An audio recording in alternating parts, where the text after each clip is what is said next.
episódio de hoje, a gente vai ter um papo sobre liderança, gestão, pessoas e resiliência com Lázaro do Carmo. Vou compensar minhas incompetências com horas de dedicação e trabalho. Se você é incompetente em alguma coisa, fica mais hora que fica bom. Uma excelente estratégia, mal implementada é nada. Uma estratégia média, bem implementada, gera número. Sem o curto prazo, não chega no longo. Curto prazo gera caixa. E é o caixa que sobrevive às empresas. Quando você quer reestruturar uma companhia, tu entra pensando no curto prazo, para você chegar no longo. Já vi empresa quebrar porque dono só pensava em longo prazo, executivo. Visão, marca, branding. Brand sem venda não é nada. Estamos começando mais um Growthcast, o podcast oficial da Growth Machine. No episódio de hoje, a gente vai ter um papo sobre liderança, gestão, pessoas e resiliência com Lázaro do Carmo. Lázaro do Carmo, também conhecido como o Garoto de Ouro, renomado CEO, tem mais de 30 anos de gestão de empresas, iniciou sua jornada aos 21 anos, destacando-se como reestruturação e crescimento empresarial. Já foi presidente do Jequiti Cosmético, que levou o faturamento de 20 para 523 milhões, com MBA em marketing pela FGV e formação internacional. Lázaro é especialista em reinventar empresas e autor do best-seller, que está aqui comigo.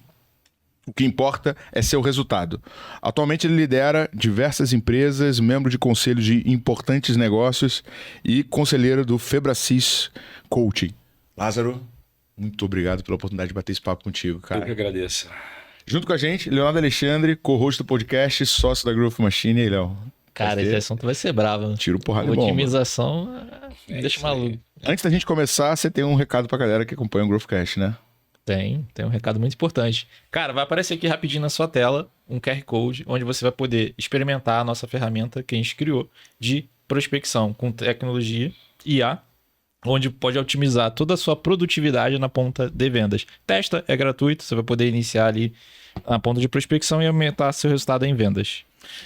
Lázaro, sabe que assim, um dos grandes desafios, a gente trabalha com gestão também, né? Quando a gente fala de reestruturação, cara, descobriu o que tá errado, né, mano? Porque é tanta engrenagem, e a gente tava falando um pouco antes de começar a gravar, que às vezes o empreendedor, o empresário, ele tem uma visão e que na matemática, cara, não funcionaria, né? Mas acaba funcionando. Agora, antes da gente descer nessa tua lógica de reestruturação, eu sei que você é mineiro, né? Eu comecei dando aula na PUC Minas, ali na Praça da Liberdade. Eu dou aula no MBA da PUC Rio Grande do Sul. É mesmo? Sou professor convidado deles desde 2017. Eu vou lá, gravo 14 aulas todo ano para eles. Que legal, que legal.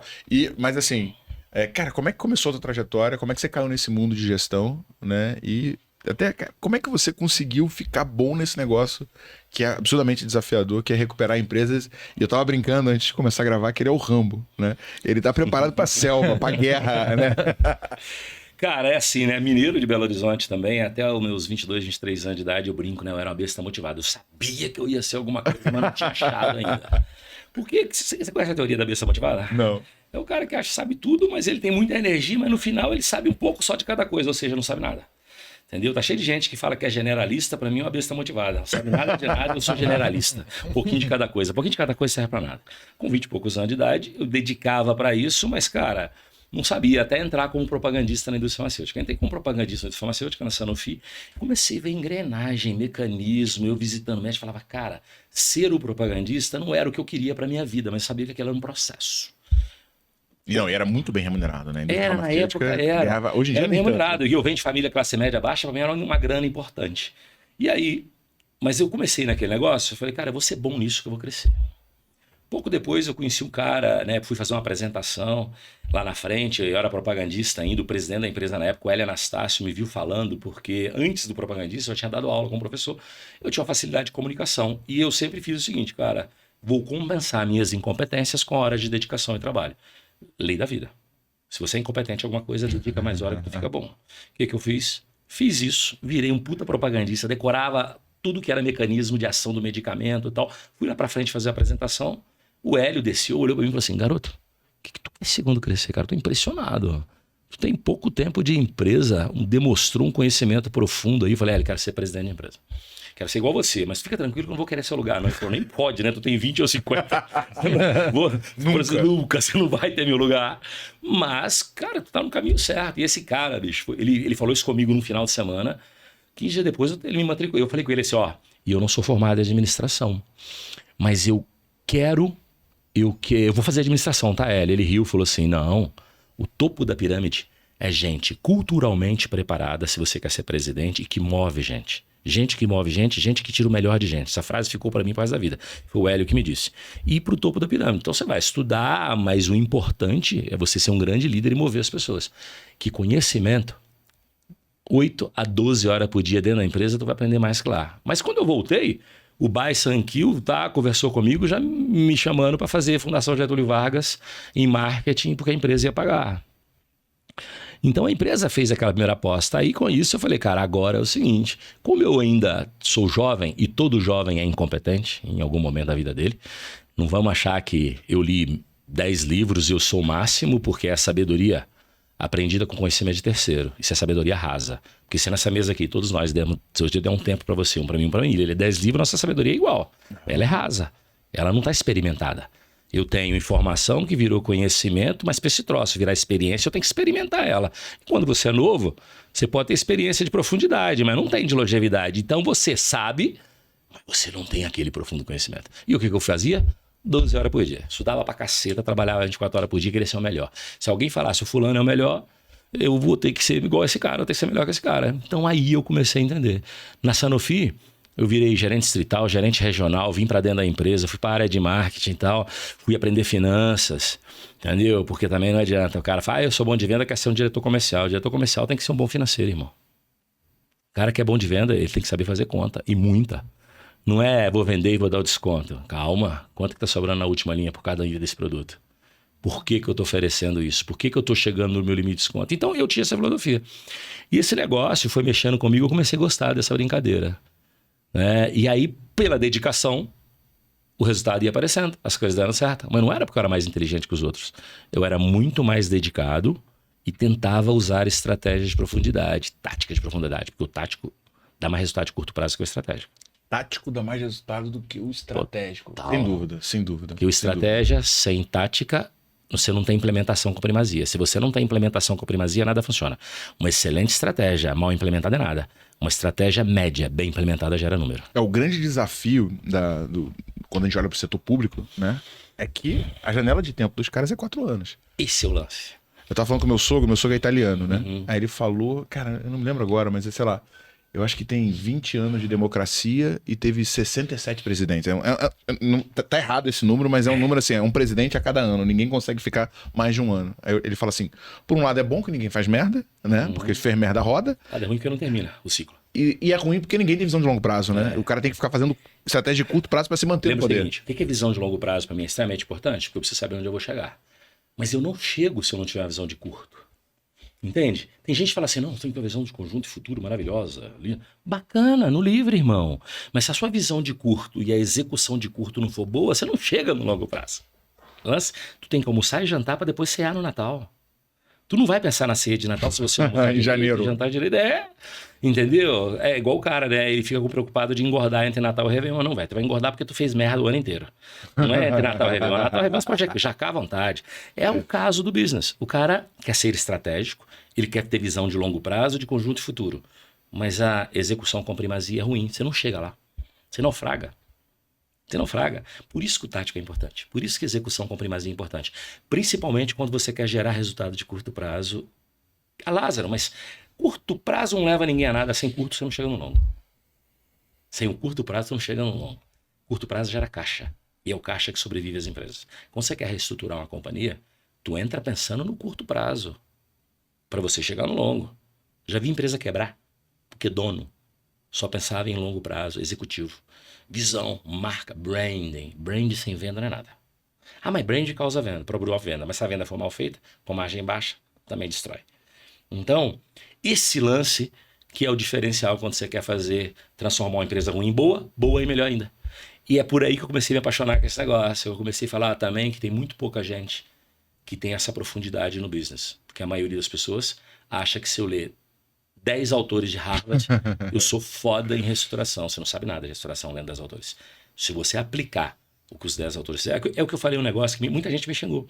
Porque eu falei, um cara que lê 50 livros por ano, ele é um obeso cerebral.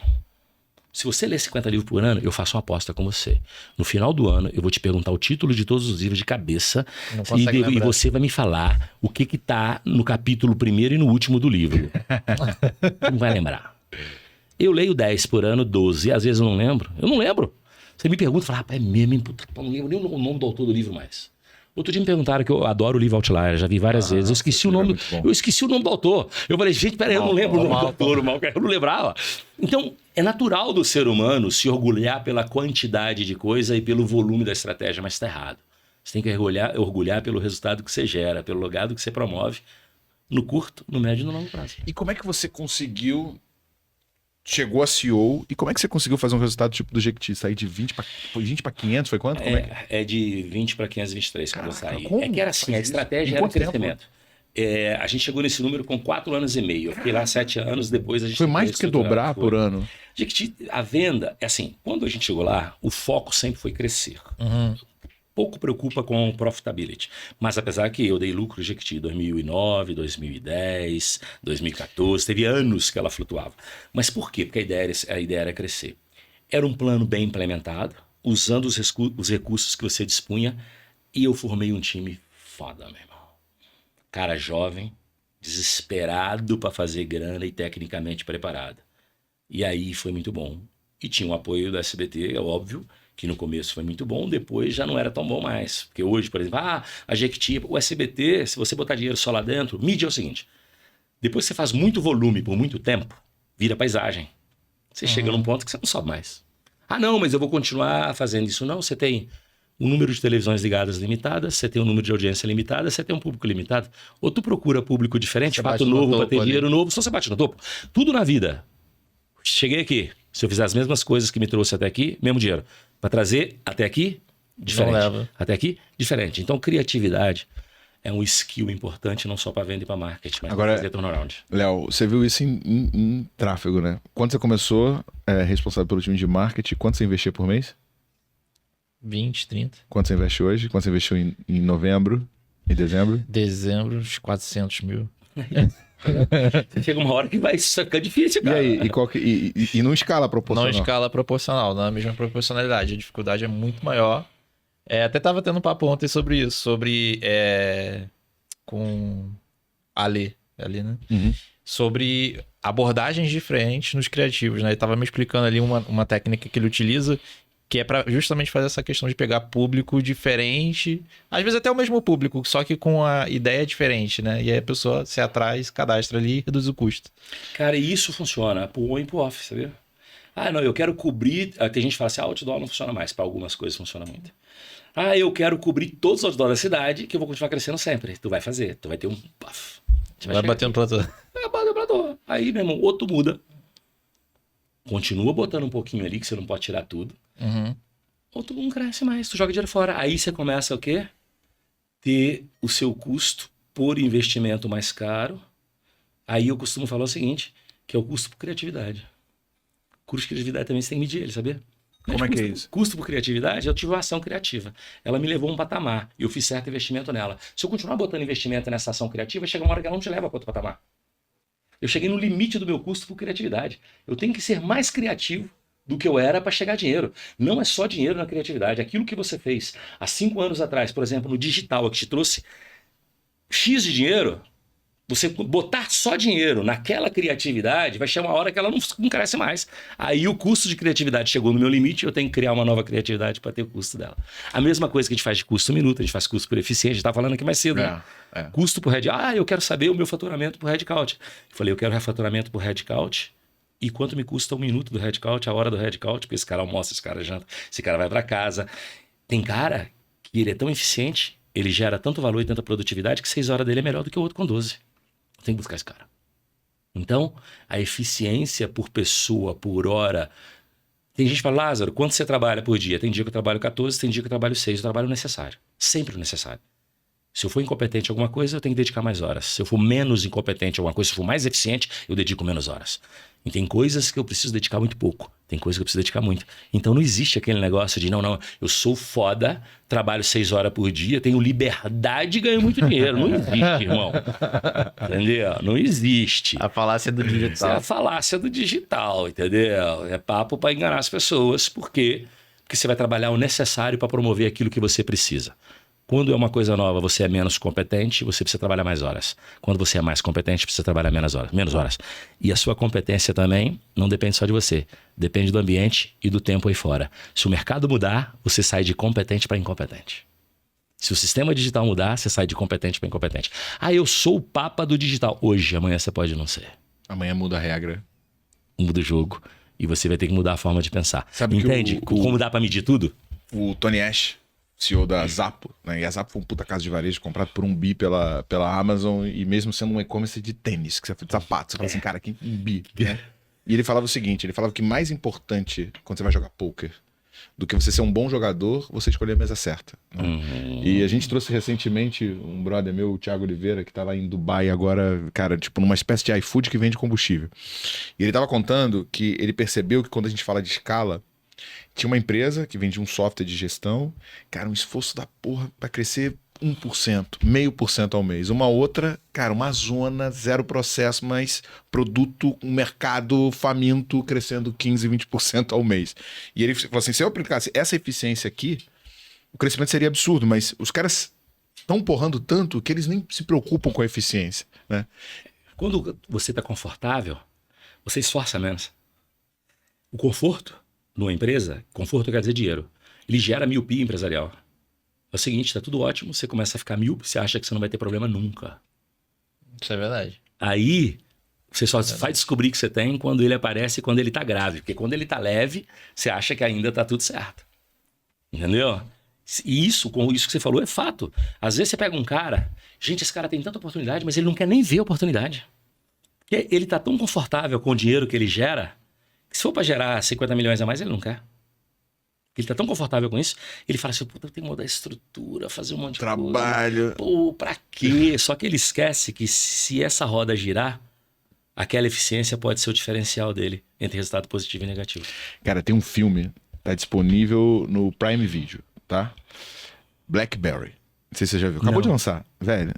Assim, sensacional a história, porque, tipo, os caras da BlackBerry foram os primeiros caras a conseguir colocar um e-mail. Tu lembra a febre que era a BlackBerry, né? Amigo, eu trabalhava lá e achava o máximo. Cara, eu sou de uma época que o fax era o máximo. Amigo, eu sentava na mesa, fazia um barulho. Eu falei, cara, esse papel tá saindo no Rio de Janeiro, que coisa incrível. Olha pra você ver, velho. Eu achava incrível esse negócio. E era. As empresas colocavam o fax, porque antes não era fax. Você fazia o pedido, botava no malote pelo correio, o cara enviava. Caraca. 3 dias depois o cara digitava. Aí quando entrou o fax, que você não enviava mais o malote, você ficava passando fax. Aí depois o BlackBerry eu acho que foi tão disruptivo quanto o iPhone pro mundo empresarial. Porque o iPhone foi mais lazer. Não, mas é isso. BlackBerry pro mundo empresarial. Cara, e aí mostra assim, né? Eram 2 nerds, aí os caras trouxeram um CEO vendedor absurdo e aí o cara começou a porrar. Eles fizeram uma parceria com uma operadora de telecom. Você que é engenheiro de telecomunicação vai entender isso. Eles não conseguiam fazer mais de um celular se conectar à rede. Aí eles criaram um servidor e cada servidor se conectava com 500 celulares e foi disruptura porque todo mundo passou a ter um e-mail no celular. Só que aí chega em 2007. E aí tá todo mundo dentro da BlackBerry. E eles vendo uma projeção na TV, quem tá? Steve Jobs. Mostrando o iPhone. E aí o CEO fala assim, não, quem é que vai querer um celular sem tecla? 4 anos depois, os caras não existem mais. É isso, cara. E olha que eles foram muito disruptivos. Tá vendo o negócio do conforto? Exatamente. Entendeu? Exatamente como você falou. O cara foi o máximo, mas ninguém é. Todo mundo está. E as empresas também. Elas não são, elas estão. Agora, elas não são boas para sempre. Elas estão boas. Kodak. Nossa. BlackBerry. Porra, você tem uma série de outros. Cara, bota na cabeça. Você quer fazer um negócio ser longevo? Viva na zona de desconforto. Esquece zona. Grato sempre e conformado nunca. Quer fazer você melhorar na vida? Cara, você quer manter seu shape bacana por muitos anos. Viver na zona de desconforto. Porque se você ficar bacanão, você relaxa, começa a bombar pudim, então vai ficar ruim. A mesma coisa são as empresas. Mantenha-se. Conformado, nunca, grato sempre. Segredo do sucesso de um CEO inconformado, por natureza. Agora, você fez uma reflexão, quando você estava falando da Jack T, que você falou lucro ou crescimento. Você acha que as duas coisas não andam juntas? Vamos colocar. Quando a gente for fazer um planejamento estratégico, velho, é melhor priorizar crescimento ou lucro? Eu sempre priorizo o lucro hoje, mas o dono decide. Você pode crescer com lucro, você pode crescer com muito lucro e você pode crescer sem lucro e ter lucro depois. Tem muito banco de investimento que fala o seguinte, meu irmão, ganha massa muscular depois a gente volta à qualidade. Você só não dá prejuízo, fica no break-even e sai crescendo. É uma estratégia. Não tem nada de errado com ela. Depois eu conserto, porque é muito mais fácil eu fazer uma empresa da grande dar lucro do que uma pequena. Eu tenho muito espaço no SG&A, né? Despesas fixas, variáveis, a escala da compra, o poder de negociação com o fornecedor. É muito mais fácil eu fazer uma empresa que tem 1 bi de faturamento e que deve 500 milhões, metade da receita dá lucro, do que um cara que fatura 50 milhões e deve 30% da receita. O outro tem muito mais massa para queimar, eu tenho muito mais recurso para usar e eu tenho muito mais poder de fogo e negociação. Então, tudo isso são escolhas. Pô, você está querendo fazer um grupo grande. Pô, eu vou abrir mão da minha margem lá embaixo. Eu vou investir muito mais para o crescimento. Eu vou preocupar menos com a taxa de retorno sobre esse investimento nesse momento. E depois eu viro. E são pessoas diferentes. Você tem que ter um time para fazer isso e outro time para trabalhar na época da escassez. Um time trabalha com austeridade, outro time trabalha com bonança. As pessoas nunca vão ser as mesmas no seu tipo de business. Geralmente, um cara que tem uma empresa extremamente confortável, extremamente lucrativa, voando, ele não quer um cara como o Lázaro lá dentro. Burrice. Eu poderia fazer crescer mais, mas ele não quer, porque eu vou mexer na cultura dele. Então, não tem estratégia errada. Tem momentos de empresa e tipos de investimento e tipo de investidor. Né? Tem tipo de investidor e tipo de investimento que é o seguinte, quero colher depois, quero ficar grande. A maioria dos bancos, quando faz um investimento numa empresa média, ele quer fazer ela ficar grande rápido. Depois que ela está muito grande, ele saneia e aí ele vende. Porque o múltiplo do EBITDA vai ser muito maior. E às vezes o negócio, o múltiplo do EBITDA fica melhor quando você tem mais share de mercado. Quando você é líder, você tem mais valor só por ter a liderança. Então são estratégias diferentes, são pontos de vista diferentes. Eu não aconselho nenhum pequeno empreendedor esquecer a última linha, esquecer o caixa dele, porque ele não tem recurso para bancar a falta de grana há muito tempo. Os bancos, geralmente, de investimento, têm durante algum momento. Apesar que agora está até mudando. Tem muito private equity que fala o seguinte, cara, mantém caixa lá embaixo, não vamos acabar com caixa não. Mas eu já vi histórias, cara, vamos falar aqui, ó. Não sei nem se eu posso falar, mas da Fit, por exemplo, ela ficou negativa há quantos anos? Netshoes, quantos anos? Não era porque eles eram incompetentes, fazia parte da estratégia de crescimento. Mas sabe o que eu vejo, Lázaro? Principalmente no mercado de tecnologia, cara. Velho, num mercado onde a competitividade é mais agressiva e mais hostil, um movimento errado é o suficiente para o concorrente vir comprar. Entendeu? Você já deve ter visto isso muitas vezes, né? Ó, competitividade excessiva, desculpa. Competitividade excessiva gera comoditização. Por quê? Não, porque o mercado é tão competitivo e você quer ser melhor com o cara e tu vai investindo, tu vai queimando a margem, que é a proteção contra o idiota da empresa. Margem é a proteção contra o idiota da empresa. Quando você tem margem alta, você pode botar o idiota lá de CEO que ele não quebra a sua empresa. Ele tem que fazer muita merda para quebrar a empresa de margem alta. Agora, uma empresa de alta competição, como os e-commerces da vida, com margem baixa, gira baixa, sistema de fluxo de caixa nervoso. Rapaz, se você fizer uma besteira, tu fica no negativo e custa sair. Então, tu tem que ter um perfil de gente com um HD diferente, sabe? Então você tem que achar esses caras. A dificuldade que eu tenho na hora de formação do time. Cara, hoje eu estou em 6 conselhos de administração com o presidente do conselho do Grupo Bom Pastor. E a gente tem perfil diferente. Eu tenho vagas nesses conselhos. E geralmente eu pego participação das empresas quando eu estou como presidente. A gente marca. Então eu quero que a empresa dê muito lucro. Porque eu não sou o presidente tradicional e não sou o conselheiro tradicional mesmo. Eu quero participação no dinheiro novo. Então tem que trazer gente. E é difícil você... Porque nunca o mesmo perfil que dá certo aqui vai dar certo aqui. Você tem que ter variação do time de acordo com a experiência anterior do cara, com a disposição dele para o risco e com a disposição dele de sacrificar a hora de trabalho dele até ele tornar eficiente e trabalhar menos. Porque quando você pega uma coisa nova, o começo... Eu, Lázaro, pego um desafio novo. Porra... Por mais que eu tenha 35 anos de experiência, às vezes aquele seu negócio, a sua empresa tem um detalhe que eu desconheço. Então eu vou ter que dedicar mais durante um tempo. Para aprender. Claro, aí depois a vida fica tranquila, mas é o começo. Você tem que ter isso. O problema é que as pessoas não querem fazer isso. Elas não querem abdicar de nada. Agora me conta uma coisa. Você tem um playbook de quando você entra, fechou um deal de uma empresa que está caminhando para o buraco e você vai partir para a recuperação. Você tem um plano de 90 dias e o que você faz primeiro e como é que você prioriza as ações para recuperar um negócio que está indo pro buraco? Eu tenho uma metodologia, Lázaro do Carmo, que ela fica todinha armazenada aqui, velho. Eu coloco ela para fora quando eu chamo o time. Vamos colocar que nós estamos assumindo o negócio agora. Eu vi um negócio que está assim. Uma empresa que está com a EBITDA 0 a 0, que é um lugar que eu gosto, porque você não está muito negativo, você está 0 a 0 e você dá uma analisada na margem. A margem está baixa, mas é porque você está negociando mal ou porque você está errando desconto. Margem baixa tem 2 caminhos. Ou tu compra mal ou tu está vendendo mal. Ou tu tem SG&A alta demais. Tudo isso é controlável. Normalmente, percentual, quanto que você aceita? Assim, quanto você acha bom de SG&A? Cada business é diferente. Tem uma regra. Não tem. Quem falar para vocês que tem uma regra padrão para custo de SG&A, para margem de contribuição, margem tal é boa, margem tal é ruim, depende do negócio, irmão. Commodity, margem de 20% é ótima. Cosmético, para mim, 40% é péssimo. Entendeu? Então, depende. Serviço, 40% é péssimo. EBITDA de serviço tem que ser acima de 30%. Abaixo de 30% tá ruim. Agora, uma indústria com 30% ela é maravilhosa. Então, tudo depende do segmento. E quanto mais segmento você tem experiência, isso é outra coisa também. Você não aprende livro. Você tem que pegar o DRE, indicador econômico da empresa, então, a metodologia. Eu começo pelos indicadores econômicos, financeiros e contábeis. Eles têm que se falar. Pego lá o DRE, pego o meu fluxo de caixa e pego o meu balanço da empresa. E vou ler as informações. E começo a analisar. Puta, aqui tem oportunidade no custo da mercadoria vendida. Ele está muito alto. Se o custo da mercadoria vendida está alto, eu tenho 2 estratégias. Ou eu melhoro minha compra ou eu diminuo o meu desconto. Mas para eu mexer no desconto, eu tenho que saber se eu estou precificado corretamente. E aí eu vou fazendo as análises. Bicho, isso vai fazendo um book, sentado com o time. Ó, tá. Já escolho o time antes. Pá. Tem um cara que acabou de virar meu sócio. Ele trabalhou comigo 20 anos, me abandonou, ficar uns 5 anos fora, voltou agora, tá comigo no outro negócio. A gente pega e começa a rabiscar, mapão. DRE da empresa aqui, vamos listando a oportunidade. Às vezes a lista de oportunidade chega a mais de 100 itens. 200 itens. Aí você entra lá pra dentro e começa. Aí vai mexer em gente. O cara tem o mesmo mindset meu. Ele está disposto a fazer mudança? Se o cara ficou lá dentro dessa empresa há 5 anos, ela com resultado ruim durante 5 anos, muito provavelmente esse cara não tem esse mindset. Porque o cara que é bom pra caramba, se ele não promove a disrupção dele, ele vai embora.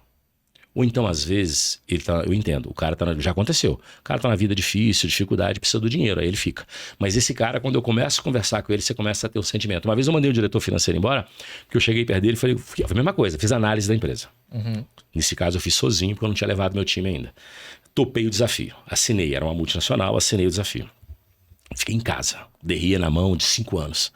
Oportunidade aqui, essa margem pro segmento tá baixo, o CMV tá alto, o SG&A, puta, 35% de SG&A, para aquela empresa o ideal era uns 25%, aí eu já vou sabendo quantos milhões eu vou tirar na última linha, quanto que essa empresa vai dar de lucro no primeiro trimestre, porque, porra, um pedaço é meu, né?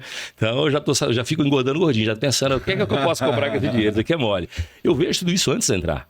Aí eu fiz tudo isso, cheguei pro CFO, falei, cara, deixa eu te falar uma coisa para você, por que o nosso call center, porque tem negócios que exigem call center até hoje. Tem gente que acha que o digital surgiu, acabou o call center. Não, se completam. Por que o call center funciona até 6 horas? Ele falou, porque é caro depois das 18 horas é caro. Eu falei, tá, mas a maioria do perfil do nosso cliente trabalha, ele vai consumir nosso produto entre 6 e 21 horas, mas acho que você tinha que estender até 22, não, é 50% a mais de hora extra, mais adicional noturno, mais não sei o que de salubridade, e não vamos fazer isso, tal. Eu falei, cara, quanto custa não vender? Ele falou, aí é um problema seu, você que sabe, pra mim eu só sei que é caro, custa não vender, você que sabe. Na hora eu olhei pra cara dele e falei, perdeu o emprego. Perdeu o emprego. Muito boa essa. Acabou, filho. Acabou, não falei, eu olhei pra cara dele assim, silêncio. Ele falou, eu falei uma coisa errada? Eu falei, não, daí o certo e o errado também depende do ponto de vista. Do meu ponto de vista, você falou uma besteira da sua vida. Mas, se você continua acreditando nisso, claro, eu faço a conta, olha quanto gasta mais. Eu falei, a possibilidade de venda? Você testou? Não vou testar, só se vier uma ordem sua, seu chefe. Eu falei, beleza, saí da minha sala. Chamei a fulana, manda ele embora amanhã. Não quero nem fazer, faço tudo, não quero nem ver.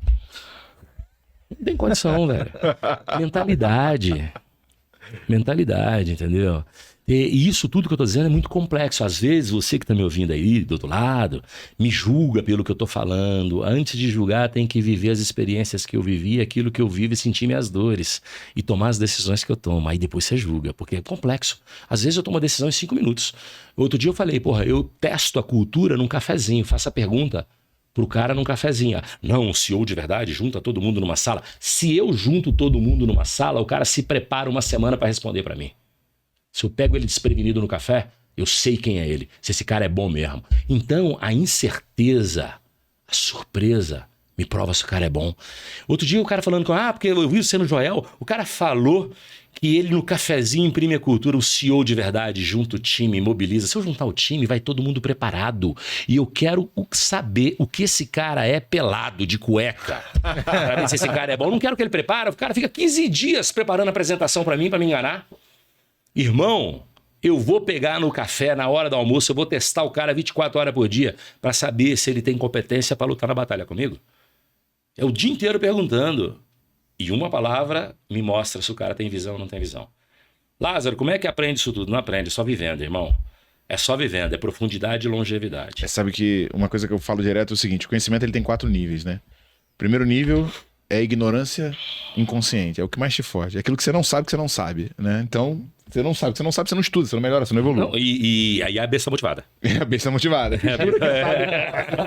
Exatamente, esse é o besta motivado. Aí você descobre que você é burro, né? Aí você vira o ignorante consciente, porque agora você sabe que você não sabe. Você Né? já fez uma boa descoberta. Que é muito melhor que 90% da humanidade. Querido, eu sou ignorante num monte de coisa. Se eu for discutir neurologia com neurologista, eu sou uma anta.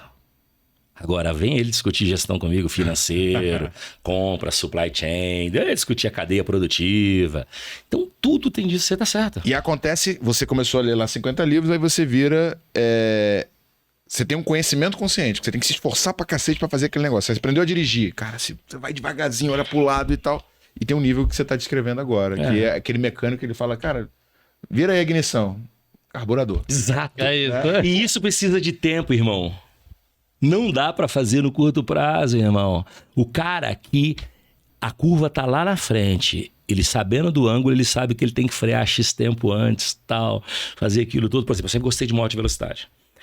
Né, cara? E o segredo de você fazer uma curva rápida não é você acelerar muito, é você fazer as entradas certas na curva, tudo bonitinho. Porque é isso. E isso só precisa de prática. A vida, a gestão precisa de prática. Outro dia eu falo isso pra caralho, eu vi um cara falando que ele é o número 1 da cultura no Brasil. E o cara deve ter 30 anos. Não dá tempo pra ele ser o número 1. Só se for a mãe dele que elegeu ele. Ele falou na internet. A mãe elegeu. Não tem condição, irmão. E os papas aí? Entendeu? Da cultura, da marca, o outro eu sou o número 1 do brand. Ele esqueceu da Ana Couto, ele esqueceu do Nizam Guanhães, ele esqueceu do Washington Oliveira. Me desculpe, irmão. Não dá tempo. Não, mas eu sou muito estudioso. Todos esses caras, né? Eu sou muito estudioso, todos são. Eu sou estudioso, é obrigação. Você tá dentro de 2 tipos de gente no mundo: esforçado e vagabundo. Entendeu? Obrigação ser esforçado, obrigação ser estudioso, obrigação ler muito, obrigação você ter dedicação. E o talento e a dedicação acima de média faz a diferença. Nas empresas é igual. A dedicação acima da média vai fazer a diferença. Agora, Lázaro, a galera que tá ouvindo a gente, né? A galera que acompanha a Growth e tal, são empreendedores médios e todos eles têm muita dor de cultura. Inclusive, o nosso próximo encontro do High Growth, uma pena que a gente não se conheceu antes, quero te convidar um dia para estar com a gente no High Growth, é sobre gestão e cultura. No último a gente trouxe o Bernardinho. Bernardinho amassou a galera. O pessoal saiu de lá demitindo todo mundo embora e tal. A gente mandou embora o filho. Outro dia um cara criticando ele também. Eu falei, vai viver o que ele viveu para você falar isso, irmão. O cara foi o número 1. Esse pode falar. Fui o número 1 como técnico de seleção de vôlei. Não, e ele falava o seguinte, que a discussão dele... Ele pode falar. E ele falava que a discussão dele com o filho domingo tava no Fantástico, né? Porque era isso, né, cara? É isso, velho. Mas, cara, que dica você daria, primeiro, pra eu entender que eu tenho um problema de cultura, e segundo, com que velocidade eu vou demitir? Então vamos falar o seguinte, a gente fala assim, como é que eu entendo se eu tenho um problema de cultura? Se você tá com resultado ruim, sua cultura é ruim. Simplesmente assim. Não, minha cultura é ótima, mas eu não cheguei lá. Mentira. Porque cultura também tem tempo para você implementar. Então, no processo que você vai colocando uma cultura de resultado, que as pessoas acham que cultura é missão, visão e valores, ou planejamento estratégico executado. Não, vai muito além. Cultura é a capacidade que a sua empresa, de uma forma geral, tem para executar as coisas para te levar no objetivo que você quer. Ela faz o papel de implementadora do negócio. A cultura é que mobiliza, é que implementa, é que dá prazer do cara falar assim, cara, essa cultura é minha, esse fit cultural eu tenho. Porque também tem gente muito boa, mas não vai se encaixar em determinadas empresas, em determinadas culturas. Por isso que você tem gente para empresa de estresse, você tem gente para empresa de bonança, você tem gente para empresa que quer crescer e você tem gente para empresa que quer gerar lucro no curto prazo. Então, a dica que eu dou para o pequeno empreendedor é assim, se você está com resultado ruim, cara, de alguma forma, sua cultura tá ruim. Lázaro, mas não tem como ter cultura. Eu tenho 5 funcionários, tem. Você e mais um tem que ter cultura. Você tem que ter cultura de não procrastinação para você dar certo. O Lázaro funciona na agenda cheia. Eu tenho que ter gente. Fernando não tá aqui, ó, meu assessor ajuda a cuidar da agenda. Eu tenho a Letícia, eu tenho mais uma galera. Cada empresa tem alguém. E quando a minha agenda, ela tá casadinha, uma coisa 15 minutos depois da outra, eu chego no final do dia, eu fiz um montão de coisa. Quando a minha agenda tem 2 compromissos, eu chego no final do dia, eu fui ocupado e não fui produtivo. Perfeito. Gente, pressão funciona. Tensão não. Quando eu tô com a agenda cheia, eu tô preparado para cumprir meus compromissos, aquilo é minha rotina, eu tô organizado, isso é cultura, sabia? Uma agenda bem feita para cada membro da sua equipe faz parte da cultura de execução. Você tem cultura de execução, você tem cultura de pensar, e por isso que eu falo que é muito complexo o lance da cultura. Que você precisa ter uma visão do negócio todo para poder você fazer andar. Primeira coisa, empresa pequena. Tá ruim o resultado, a cultura tá ruim. A empresa grande, às vezes a cultura é ruim, mas o resultado ainda fica durante um bom tempo, porque ela tem produtos tão bons e com margem tão boas que a cultura demora a destruir o resultado. Entendeu? Mas empresa pequena não, irmão. Empresa pequena, se você não tem um vendedor câncer, você tem alguma coisa lá dentro, rapidinho sua venda cai. Então o conselho que eu dou é o seguinte, olha pro seu resultado. Se o resultado tá ruim, você tem que mudar alguma coisa. Pensa, não, o resultado tá ruim, mas eu vou continuar acelerando que vai dar. Não, tu vai bater a cabeça no muro. Resultado tá ruim, você tem que fazer mudança. Qual mudança? Você, com mais gente inteligente junta, você vai descobrir. Mas tem que ser rápido. Tem que ser rápido. Porque quanto menor a empresa, mais rápido ela quebra. Tá? Quanto menor caixa, menos caixa tem, mais rápido você quebra. E como é que você faz esse turnaround na cultura, velho? Tipo, demite, tipo assim, aquele conceito lá do Jack Welch, 70, 20, 10, o que você faz? E também tem o desafio da contratação de novas pessoas. Eu sou fã como do é que Jack Welch, você sabe? faz com isso? Eu sou fã do Jack Welch, né? Tem gente que odeia, mas eu sou fã. Não, tá desatualizado. Porra nenhuma. Nada. Só tá desatualizado porque morreu, rapaz. Entendeu? Aí desatualizou.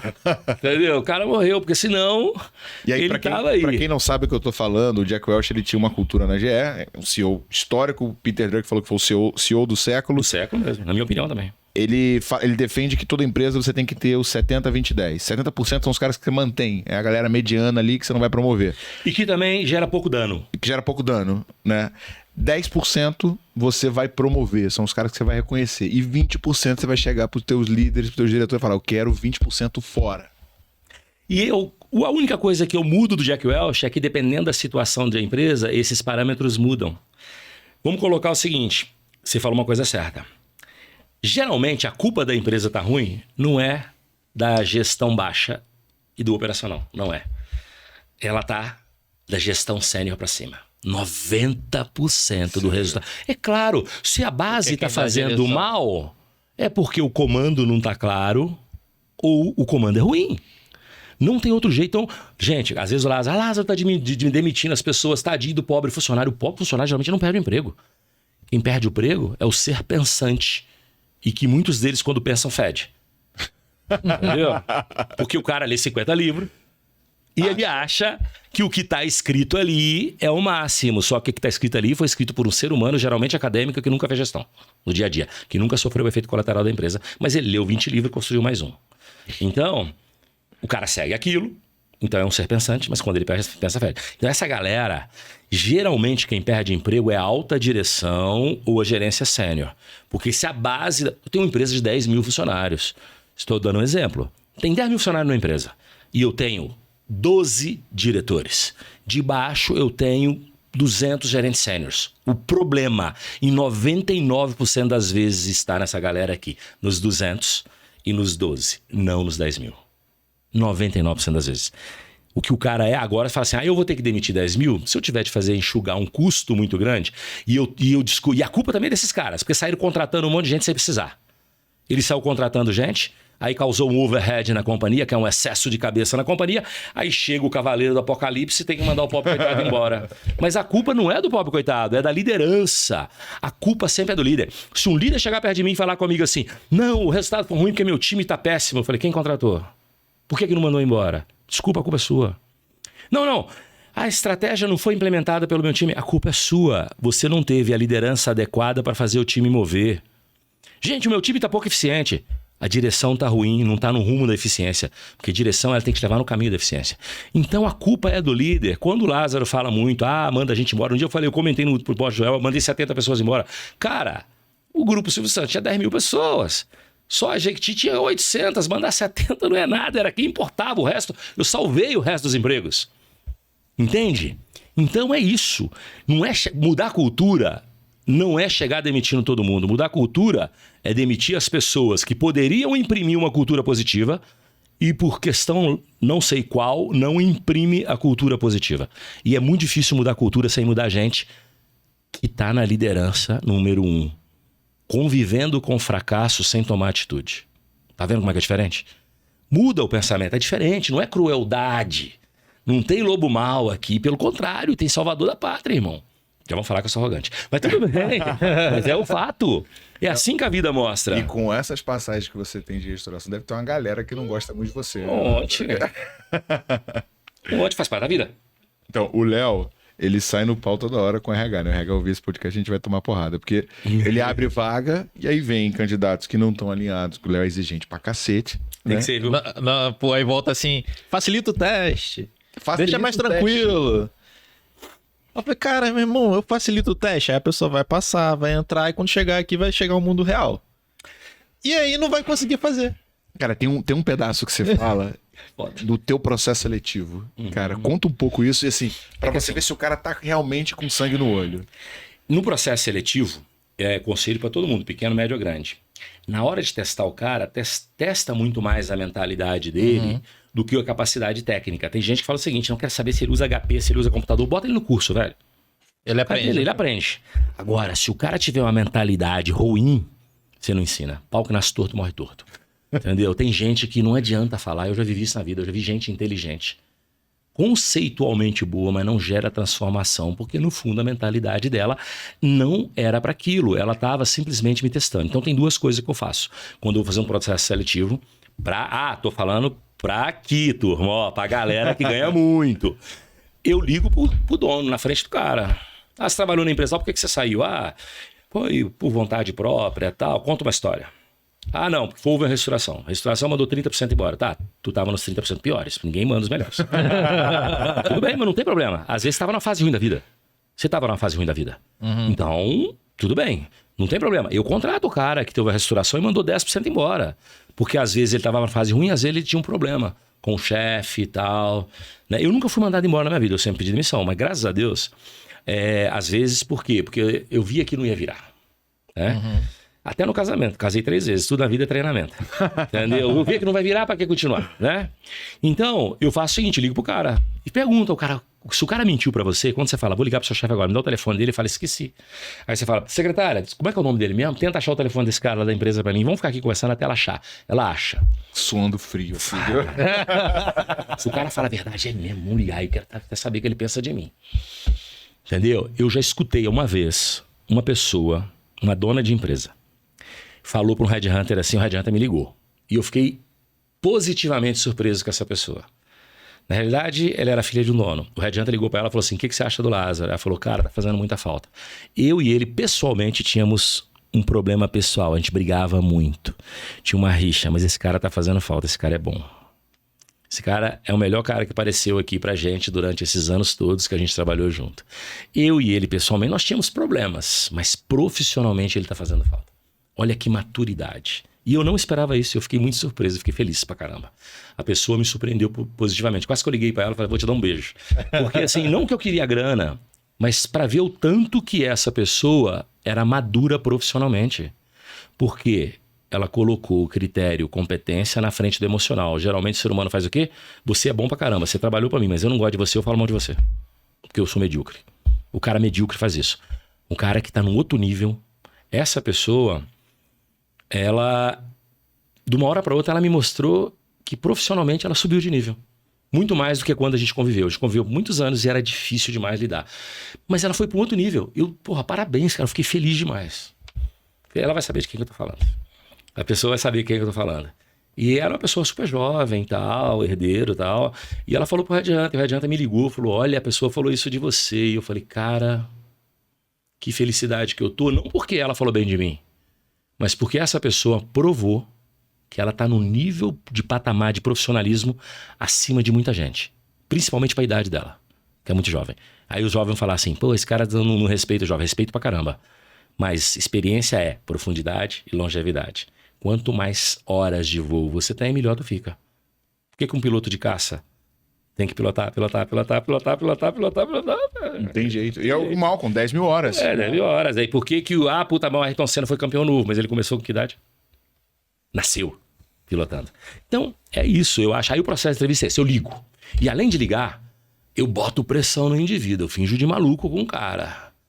Que às vezes o problema é que eu falei isso no podcast. Não, eu não vou exigir tanto como eu tô falando. Agora tá todo mundo treinado, né? Eu contei o segredo, né? Fui falar. Mas eu usei teu discurso numa entrevista, cara. Eu boto pressão, cara. Sábado, domingo, você vai vou te ligar de noite. Vou te ligar de noite, sábado, domingo, feriado. Você não tem ponte, você não tem férias, sem nada. Se você der certo, toma pra mim. Eu sou maluco, irmão. Eu já tenho cara de maluco, né? Entendeu? Aí eu falo, sou maluco, irmão. E aí tal. Mas sabe pra que isso, cara? É pra saber se a pessoa ela tá certa. Ninguém vai explorar ninguém. Até porque, se você começar a explorar demais, sai da pressão e vira tensão. Gente tensionada espana, tem depressão, tem síndrome do pânico, tem burnout. Aí você perdeu dinheiro. O cara inteligente, meu irmão, o capital intelectual bom, você tem que zelar dele. Você tem que cuidar do cara como se o cara botar na redoma, que é um bicho raro.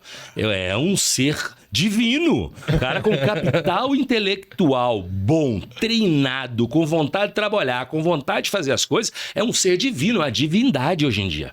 Tu tem que rezar pra esse cara ficar contigo o melhor possível. E eu prefiro ficar com um cara desse 2 anos do que com um cara médio 20 anos, 10 anos. Eu prefiro ter um cara bom 2 anos comigo no projeto do que esse cara do meu lado 10 anos, mediano. O mediano, ele é bom pra bater o bumbo. Mas o cara pra ser o maestro, ele tem que ser foda. Cara, eu acho que o grande desafio hoje, Lázaro, é talento, mano. É cara, muito. porque assim, essa cultura, velho, do home office, essa cultura, cara, do oba-oba, do cara, abraçar a árvore. Qualidade de vida. Abraçar a árvore. Ai, vamos abraçar a árvore, todo mundo. Isso é foda. Cara, como é que resolve isso, cara? Eu mando embora, não fica comigo não. Nem contrato, velho. Nem contrato. É o tal do teste da seleção.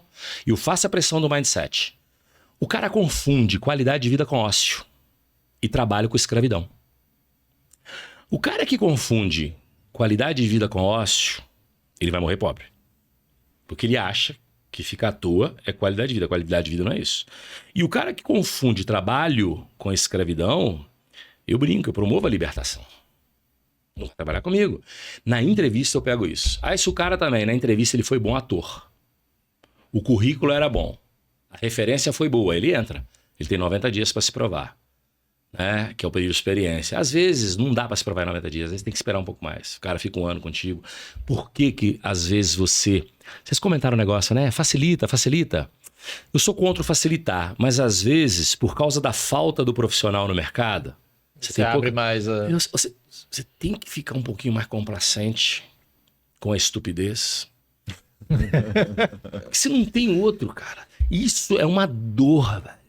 Por isso, quando eu acho o cara certo, eu não economizo no capital intelectual. E eu viro, por exemplo, cara, eu tenho... Porra, o Emerson tá comigo agora aí nos projetos aí. Eu chego perto dele e falo, queridão, dos meus X%, além do que você tá cobrando e tá ganhando, eu vou tirar do meu e vou dar pra você.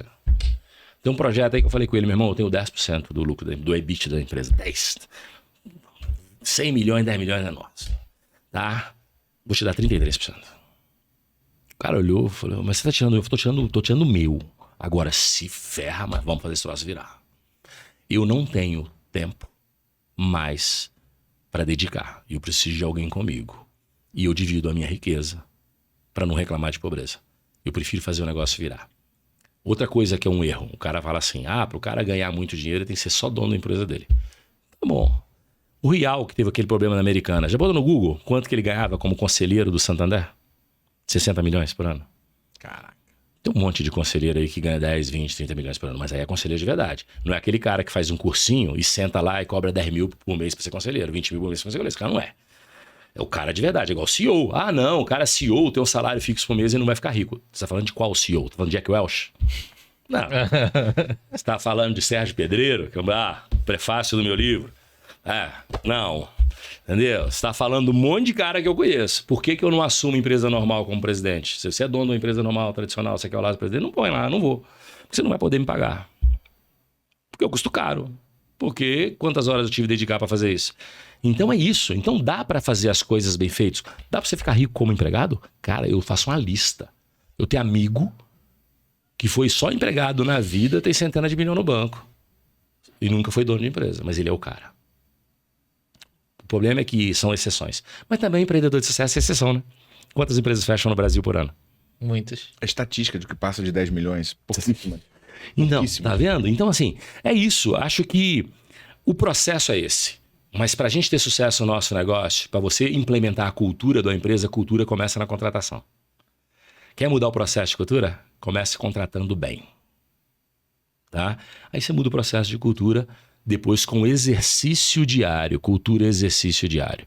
Né? A metodologia do Lázaro, ela passa por mudança de cultura, mas para mudança de cultura, eu começo a pegar uma empresa, sempre fiz essa pergunta antes, né? Qual que é a metodologia? Eletrocardiograma, que são indicadores econômicos financeiros, faço a lista dos itens que eu tenho que mexer, olho primeiro para dentro da empresa, para depois olhar para fora. Tem gente que já chega fazendo estratégia de crescimento. Não, eu não sei nem se eu posso crescer. Se eu não tenho fluxo de caixa livre suficiente para suportar o crescimento, eu não tenho que crescer. Porque crescer custa. Crescer tem que contratar mais gente. Dependendo da sua indústria, tem que contratar mais insumo, tem que ter mais máquina, tem que investir em capex. Você tem dinheiro? Não. Esse crescimento traz o dinheiro de curto prazo? Geralmente não. Geralmente tu gasta para depois receber. Você faz buraco. Aí tu faz buraco e às vezes você começa a pagar a taxa de juros alta porque o buraco foi grande, mais você esperava. A parte da sua margem está comprometida pela taxa de juros e aí você entra pro buraco. E aí que eu gosto de ganhar dinheiro. E sabe uma outra coisa que tem na cultura do brasileiro e que você, como um cara que olha para finança, com certeza olha para isso, é nível de alavancagem e endividamento. Né? O empresário brasileiro, ele acha bonito ele falar, não tenho nenhuma dívida. Né? Tá errado. Né? É bom você trabalhar com dinheiro terceiro e pouco com o seu dinheiro. Entendeu? Às vezes não é saudável você não ter dívida nenhuma.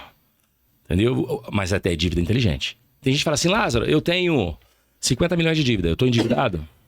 Se a sua empresa tiver um EBITDA de 5 milhões, tu tem 50 milhões de dívida, tu tá endividado. Aí isso, por quê? Porque o banco nenhum vai te dar 10 anos para pagar. Então você é endividado. Não, Lázaro, eu tenho uma dívida de 20 milhões, o meu EBITDA é de 5, 4 vezes o EBITDA. Se a sua dívida for por 60 meses, você não tá endividado. Se a sua dívida for de menos de 48 meses, de 4 anos, tu tá endividado, porque dívida é capacidade de pagamento versus valor montante de dívida. E neste meio ainda tem uma análise chamada taxa de juros. Mas sempre é a minha capacidade de pagamento versus o volume e o tempo para pagar. Capacidade de pagamento, volume, tempo. E no meio está a taxa. Ah, mas a taxa é perigosa? Às vezes, cara, você não tem opção, você vai pegar 3% hoje, mas sua margem é de 60% e você está alongado. Eu prefiro ter uma taxa alta, alongada, que caiba no meu fluxo de caixa, do que ter uma taxa de 1% de uma forma que eu não posso pagar. Tá vendo como é que é diferente, meu irmão? Então, não existe esse negócio de você estar endividado. Você está endividado se a sua geração de caixa na linha do tempo não é capaz de pagar. Então, depende de empresa para empresa. Tem gente que fala assim, Lázaro, 2 vezes o EBITDA endividado? Não sei, depende do prazo de pagamento. Depende da taxa que tu paga. Depende se a empresa é capital aberto ou capital fechado, porque se a empresa for capital aberto e o endividamento estiver muito alto, o papel desvaloriza muito, entende? Então, às vezes... Ah, Lázaro, peraí. Você está falando bobagem. Você tem estratégia para empresa de capital fechado e capital aberto? Capital aberto você tem interferência do mercado. Ação, capital fechado não. Capital fechado, é eu contra eu mesmo, eu posso correr mais risco. Capital aberto, eu tenho um monte de analista externo, um monte de investidor ativista atazanando minha vida que pode fazer a ação virar papel. Eu tenho que ser mais cauteloso. Entendeu? Então a estratégia depende do momento. Tem momento que eu tenho que ser austero porque o mercado está muito excessivo, tem momento que eu posso flexibilizar. Então, tudo e você só aprende isso que Vivendo. Cara. Agora, você falou sobre olhar os principais indicadores, olhar a ponta ali de folha, impostos e tal, e fornecedor. Também. Fornecedor bom para mim é o que me dá qualidade, prazo de pagamento e margem. O resto vai a merda. Ai, não, mas eu tenho uma relação com ele, ótimo, eu tomo cerveja com ele todo dia, vou manter minha relação com ele. Mas ele não vai ser fornecer para mim. Fornecedor bom tem que me dar qualidade, prazo de pagamento, preço. tá? E é isso. E concorrência, se possível, cada 6 meses. Ah, não, uma vez por ano. Lázaro, mas eu trabalho com marcas que não tem concorrente. Aí, meu amigo, tu tá fudido, tem que jogar o jogo. Tem que estabelecer. Aí você vai ter que tirar da onde? Não do fornecedor. Você vai tirar do seu SG&A. Você vai tirar da sua questão, vai pagar o melhor imposto possível. Que pagar melhor imposto possível é pagar imposto, nunca é só negar. Um conselho que eu dou. Tem muito consultor, tem muito guru, tem muita gente que fala assim, se financia no imposto. Tá errado. Tá errado. Você tá jogando no Brasil, tem que jogar o jogo do Brasil. Esquece isso. Você tem que pagar a taxa tributária certa, correta. Usar as ferramentas que a legislação permite. Mas não tente se autofinanciar. Inclusive, você deixa de pagar... Você é dono de varejo. Você deixa de pagar imposto para abrir loja. Ah, eu não vou pagar imposto não para abrir loja. Isso é crime, irmão. Você está se financiando com o dinheiro do governo. Dinheiro da população. Então tá errado. Tá errado. Então você tem que saber fazer esse jogo. Mas eu vou muito para a área de compras. Eu olho controlar meu SG&A. De acordo com o segmento, eu tenho parâmetros internos. Primeiro é o seguinte, eu vejo parâmetros de mercado. Mas aí eu falo assim, cara, dependendo da região, não adianta fazer benchmark, é outro erro. O cara fala, vou fazer benchmark em empresa tal. Mas essa empresa está sediada em São Paulo, a sua está no Nordeste. Salário é diferente, reajuste sindical é diferente, cultura é diferente, o aluguel, o custo ocupacional é diferente. Então, às vezes, você deixa de ser eficiente porque você está olhando uma empresa que tem um CTO muito mais caro do que o seu, porque ele está num local diferente. É burrice. O cara fala assim, não, tem que fazer benchmark de tudo. A referência minha é o líder. Pera aí, quem é esse líder? Ele está na mesma situação geográfica que eu, ele tem as mesmas pessoas, ele tem um tamanho parecido, os fornecedores são parecidos. Puta, pode ser minha referência. Não tá. A referência é você contra você mesmo. Maior índice, por isso que eu meço a eficiência por minuto. Não só o headcount. E assim, o que você, ao longo de todas essas empresas que você recuperou, que você poderia dar assim de final aqui pra galera? Cara, tô com um desafio, minha empresa não tá legal... você já falou sobre cultura, já falou sobre o corta-custo, já falou sobre a ponta tributária, mas assim, o que você considera que é o tempero do Lázaro, cara, que fez mais diferença ou talvez o teu maior aprendizado nesse processo de recuperação de negócios? Gente apaixonada pelo verbo fazer. Se você perguntar ao Jorge Paulo Lema, vai ser a mesma coisa. Se você perguntar ao Abílio, vai ser a mesma coisa. Se você perguntar ao Flávio Augusto, vai ser a mesma coisa. Se você perguntar ao Michel Klein, vai ser a mesma coisa. Se você perguntar ao Helena Anastácio, vai ser a mesma coisa. Gente apaixonada pelo verbo fazer. E que está disposta a construir algo. E sabe que para construir algo tem que ter algum sacrifício. Esse tipo de recurso é um recurso. Escasso. Capital intelectual. Nervoso, com apetite, ele é escasso. Esse não tem jeito. Lázaro, mas isso aí é demagogia, todo mundo fala isso, mas é a lei da vida, por isso todo mundo fala isso. Primeiro, não adianta eu fazer isso tudo, como eu te falei. Eu vou entrar, cortar SG&A, fixos variáveis, olhar CTO, olhar financeiro, olhar isso tudo, se eu não tiver gente boa para aplicar, se eu não tiver gente que me ajuda a me corrigir no meu erro, porque às vezes eu erro e eu adoro gente que pensa diferente, ou a gente com a minha mentalidade, pensando diferente, porque ela me torna mais inteligente. E gente inteligente. E que te peita, né, cara? Isso é bom, inteligente. Cara. Porque eu falo, cara, tô errado, me prova, vai, velho. Pode ser que eu tô errado, tô míope. Posso ter ficado míope. A arrogância me fez ficar míope. Né? Você fala assim, cara, já acertei um monte de coisa, já errei um monte de outra, mas aí a prática fala assim, eu não vou ouvir esse cara, me prova, pelo amor de Deus, me fala que eu tô errado. Puta, e já aconteceu várias vezes. Várias vezes. O cara fala, Lázaro, não vai dar certo. Cara, me prova aí. Por quê? Por causa disso. Se a gente tirar essa pessoa aqui, eu não tenho a pessoa nesse lugar, eu não posso exigir esse nível por um Maranhão. Não posso exigir esse nível de gente. Manaus. Porque o norte do Brasil é diferente do sudeste. Eu não posso botar esse nível de pressão nessa região do Brasil, porque essa região do Brasil não suporta. Aqui suporta. E se o cara vazar em merda de São Paulo, você tem 1 milhão de gente para você trabalhar. Nós estamos num lugar de 50 milhões de pessoas. No outro lado você está em 2. E aí? Então, você me prova. E às vezes, financeiramente, já aconteceu. Eu chegar e falar assim, ninguém lança produto com margem menos de 50. Aí o cara falou, mas esse mercado aqui, ele é de XB. Só que a margem praticada... Ele é 35, mas eu vou deixar de comer um pouquinho desse aqui. E eu tinha botado regra, ninguém tem menos de 50 lança nada. Por quê? Porque eu tava salvando a última linha. Aí chegou uma hora que eu falei assim, é verdade, nossa margem já subiu aqui, era 40 e pouco, já tá beirando 50. Porque quando você fala lança nada de 50, você tem produto de 40. Então você tem que ter um equilíbrio. Aí eu falei assim, pois é, mas se eu trouxer X milhões com margem de 30, isso vai me ajudar meu fluxo de caixa também. Então eu abro a sessão. E o cara me mostrou que ele falou assim, eu falei, cara, tá bom, mas em um ano, quanto que eu vou trazer de faturamento? Aí ele, se a gente fizer isso, calçado. Se eu fizer isso de promoção, se o produto tiver isso de qualidade, se o produto tiver essa faixa de preço, com essa margem, se eu usar a nossa distribuição de varejo, que já existe em tanta loja, eu garanto para você que só na colocação nós vamos colocar X mil unidades. É esse o faturamento, com essa margem. Só nessa, depois da colocação, nós temos a reposição, que eu estou falando que vai ser 30% da colocação, que é mais X mil unidades. Eu olhei e falei, vai sobrar tanto, vamos fazer. E eu tinha dito não. O raciocínio era bom. Fazia sentido. Fazia total sentido. Entende? Então é isso, cara. É gente com racional, gente com experiência, gente com vivência, gente que acorda todo dia de manhã pensando que tem que chegar no final do dia melhor do que aquele dia, pensando que ele tem que ele faz para ele botar dinheiro na empresa, porque é a empresa que sustenta a família dele, consequentemente ele está cuidando da família. Entendeu? Então é esse tipo de pensamento. E o teu modelo de remuneração para tua liderança normalmente é em cima de lucro? Que você mexe nessa recompensa? Porque frequentemente o cara ganha por faturamento, né? Meta de receita, né? E eu sou contra mexer para pagar por receita. Mas é o seguinte, eu vou te falar uma coisa. Gestor tem que receber pelo lucro líquido.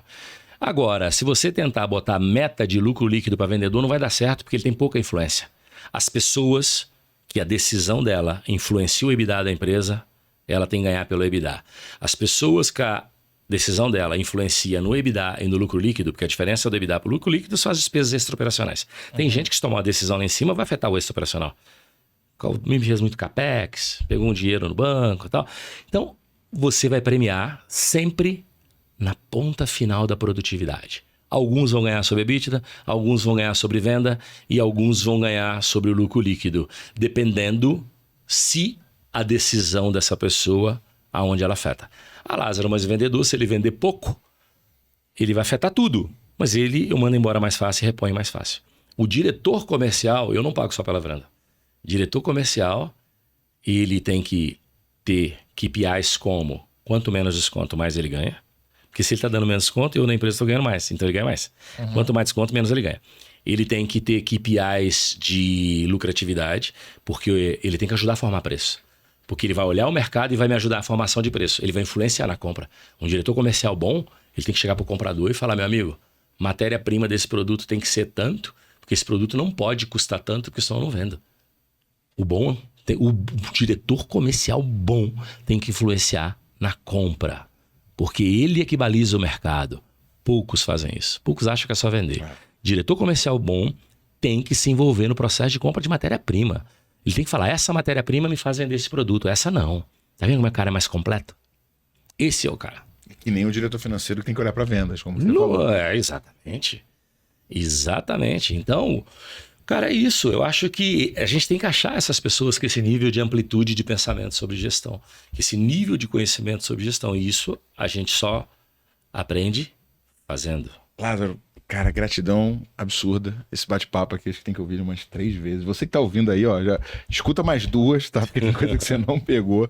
Quem quiser trocar ideia contigo, quem quiser a tua ajuda, quem tem uma empresa precisando ser salva... Vai aí, vai nos canais de comunicação, né? O Lázaro, o Instagram do Lázaro, né? É @Lázaro do Carmo JR. Mas tem aí os canais oficiais aí das empresas, da Capital Upgrade, da Optimize Consulting, tem tudo por aí. Você vai achar o Lázaro em algum momento. Se for para ser, lembra daquele negócio? Eu não sou o cara que fica assim, venha trabalhar comigo. Não, cara. Eu seleciono meus clientes, entendeu? Não pode vir todo mundo que eu não consigo atender. E outra coisa, networking. Networking, quando é pensamento parecido, objetivo parecido, as coisas acontecem. Você não fica juntando 10 mil pessoas num lugar para fazer networking, não. Aqueles que me interessam vão estar no meu ciclo de produtividade, de trabalho e de acontecimento. As coisas vão chegar, sem fazer muito esforço. Né? É isso aí. Eu acho assim, o Lázaro é fácil de achar, vai achar por aí, entendeu? Pelo menos aqueles que realmente interessam vão achar. Cara, gratidão. Nesse mundo aí do digital que a gente começou falando, onde aparece cada hora alguém falando uma groselha diferente sobre gestão, sobre método, cara, altíssimo nível, aprendi muito contigo. Tamo junto. Pra você que ficou até o final, se você ainda não é inscrito no canal, se inscreve. Se você tá no Spotify, dá 5 estrelas, marca em seguir, assim você vai sempre notificado. Tira um print. E aí, o que a gente vai dar de bônus pra galera, Léo? Melhor que o print é ir lá no teu direct e mandar a palavra demanda infinita. Me manda demanda infinita direto no direct, thiago.th.reis.gm e pra conta. Isso aí. Pagar um presente.